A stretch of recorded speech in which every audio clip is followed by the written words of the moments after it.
Subscribe and download over 1 million code snippet including this tutorial from codegive.com, link in the description below. Certainly.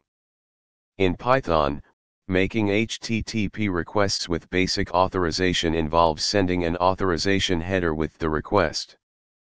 Basic authorization involves encoding a username and password in base64 format and including it in the header. Here's a tutorial on how to make basic authorization header requests in Python using the popular requests library. If you haven't installed the requests library, you can do so using pip.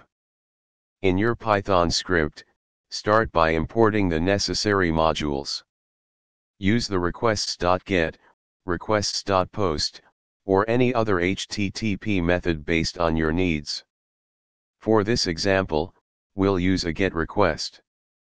Replace the placeholders, your _username and your _password, with your actual username and password.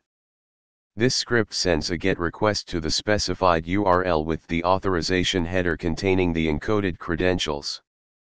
Requests.get initiates a GET request. You can use requests.post or other methods for different HTTP request types. HTTP Basic Auth, this is an alternative way to provide basic authentication using the auth parameter in the request. However, the manual approach is shown here for clarity.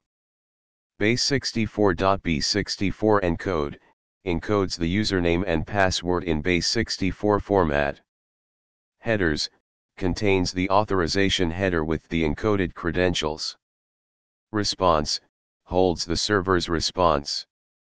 Security consideration: storing plain text passwords in your code is not recommended. In a real-world scenario, you should consider using environment variables or a configuration file to securely store sensitive information. Error handling: the script checks the status code of the response to determine whether the request was successful. You might want to implement more comprehensive error handling based on your specific use case. Feel free to customize the script according to your specific requirements and use cases. ChatGPT.